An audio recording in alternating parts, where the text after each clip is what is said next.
अस्सलाम वालेकुम फाल भाई, कैसे हैं सर आप? पेट्रोल बहुत महंगा हो गया, लग रहा है कोई बार्गेनिंग कुछ ज़्यादा ही हो गई आपकी। मैं पूछ रहा था इनसे कि ये कैसे अपना गुजर बसर तो अब मुश्किल है, बड़ा टफ इनका है, तो कल के खुदा तो इनका बहुत बुरा हाल।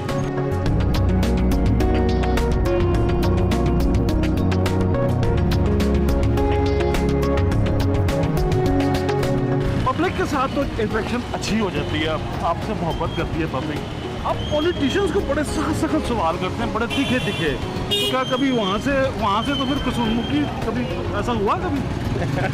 पहले धमकी फिर धक्का। कितने अच्छे लफ्ज़ आप। बिलीव नहीं, मैं आप बात कर रहे होते हैं ना, हम आपकी वीडियो देख के डर रहे होते हैं कि ले भाई ये अभी फाद भाई को किसी ने पकड़ लेना। नहीं, मैं तो एजाज सही था, आप ज़्यादा मुश्किल सवाल करते हैं यार। मैं सिंपल पूछने क्या होता हूँ, ठीक है। और उसमें मेरे कोई किसी लेवल का किसी तरह का कोई एजेंडा सेटिंग, कोई टारगेटिंग कुछ शामिल नहीं होता। एक जर्नलिज्म होती है सरकारी, एक होती है अवामी। एक का अंजाम जो है वो मराहत मिलती हैं और दूसरी में हवालात मिलते हैं। देखिए, बड़े बड़े जर्नलिस्टों को मैंने, बड़े बड़े सियासतदानों को पीछे जाके इंटरव्यूज कंडक्ट करने के लिए बहुत सारे कंप्रोमाइज़ करते देखा। वो बहुत जय्यद लोगों की मैं बात कर रहा हूँ। तो आपको इंटरव्यू चाहिए, एक्सक्लूसिव चाहिए, तो बहुत सारे फिक्स मैच खेलने पड़ते हैं, फिर लोग खेलते हैं। और वैसे भी एक मसला और आ गया जी। आप नैरेटिव जब बेचना शुरू कर देंगे तो 60 लाख के एंकर बन जाएंगे,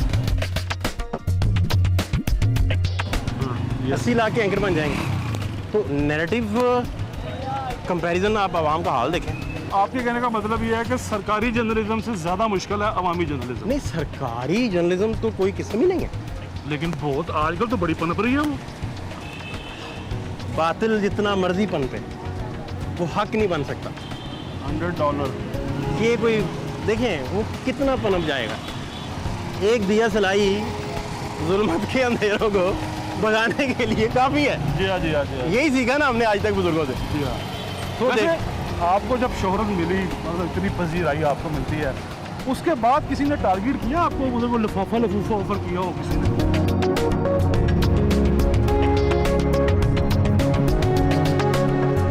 क्लिनिक सील हम जब करने गए तो पाकिस्तान के इतने बड़े सुपरस्टार उस डॉक्टर को बचाने के लिए कूद पड़े कि उसने एक खातून की जान ले ली।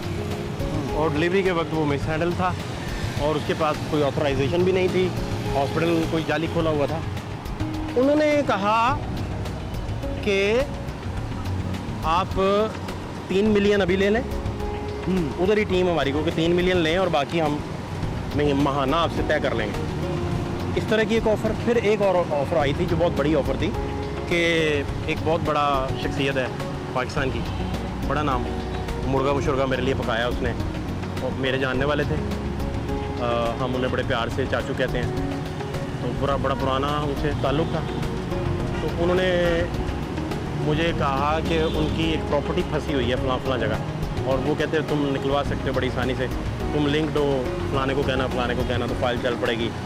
तो 2-2.5 अरब का कोई उनका वो था सारा। तो उन्होंने कहा कि हमने इनिशियली कोई 16-17 करोड़ तो आपके लिए रखा हुआ है साइड पे, वो आप वर्बली उन्होंने कोई।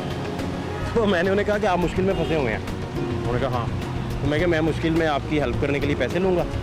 तो वो फौरी उन्हें समझ आ गई कि जो पैसे नहीं ले रहा वो साथ नहीं चलेगा।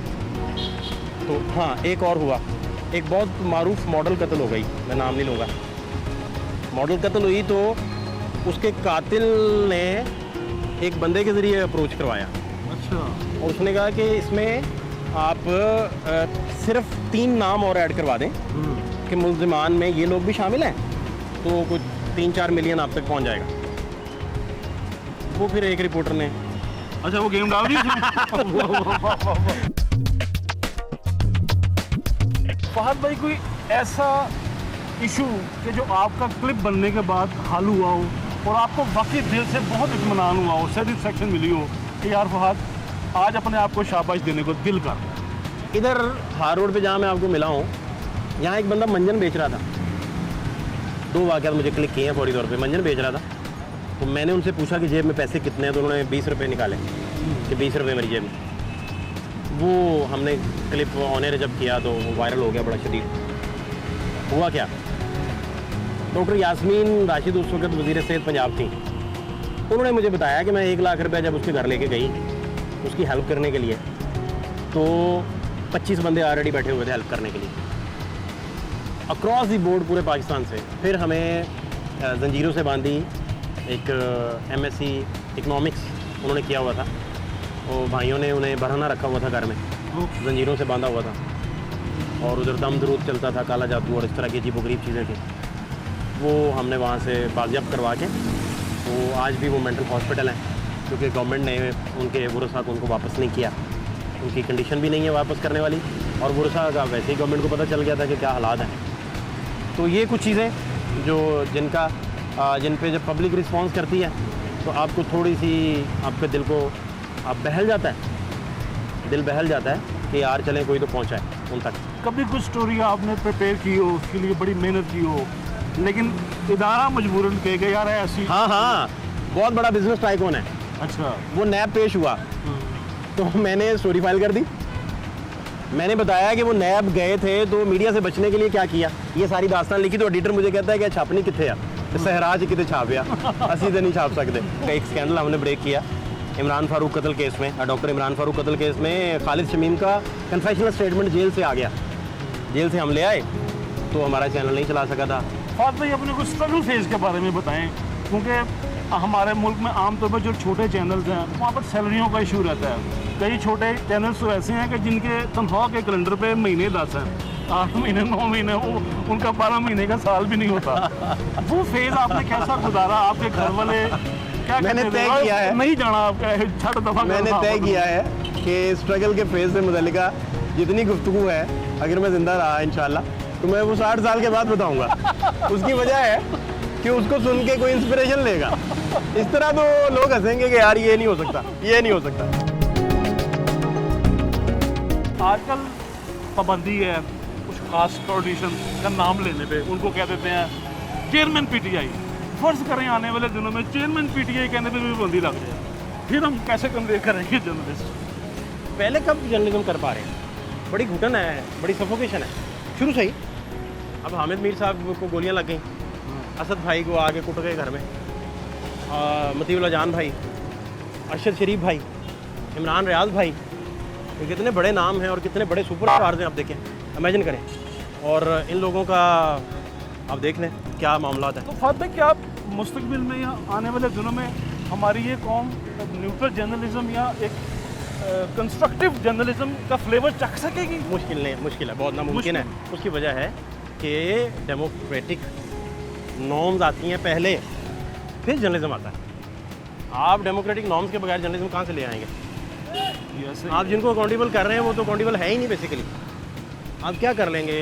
हाँ, ये ज़रूर है। फहद भाई, ये कहने का मतलब है लीमू के बगैर शिकंजवी नहीं बनती। जहाँ सारा दिन खबरें ये चल रही हों कि आप राइट्स नहीं दे रहे, लोगों को इंसानी हकूक़ नहीं मिल रहे, तो फिर आप कह रहे थे कि वो क्या आपने कहा कि एक्स चेयरमैन कहना पड़ता है, कभी PTI कहना पड़ता है, कभी कासिम के अब्बा कहना पड़ता है।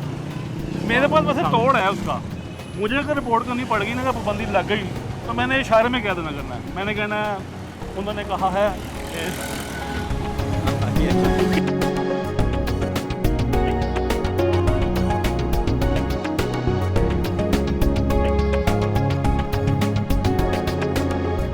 फात भाई, अदब से कोई लगाव है आपको? बस थोड़ा बहुत है। आज के ज़माने का सबसे बड़ा इनकलाबी शायद आप किसको समझते हैं? इनकलाब का तो पता नहीं है, लेकिन फैज़ बड़ा इंस्पायर करते हैं यार। मुझे लगता है उनका आंचल है, रुखसार है, ये पैराहन है, कुछ तो है कि हुई जाती है चिलमन रंगी। आज फिर हुस्न दिलारा की वही धज होगी, वही काबिदा सी आंखें, वही काजल की लकीर, रंगे रुखसार पे हल्का सा वो गाजे का गुबार। यहाँ इसको आप इसकी बजाय बहुत सॉफ्ट आ जाएं। उसने कहा आओ, उसने कहा ठहरो, मुस्काओ कहा उसने, मर जाओ कहा उसने, मैं आया, मैं ठहरा, मुस्काया और मर भी गया।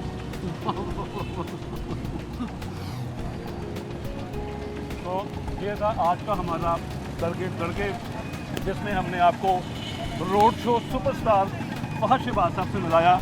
फहद भाई के फैन उनको बार बार बुलाते हैं, उनके साथ बातें कर रहे हैं। बहुत शुक्रिया। बिजी है, हमें दीजिए इजाज़त।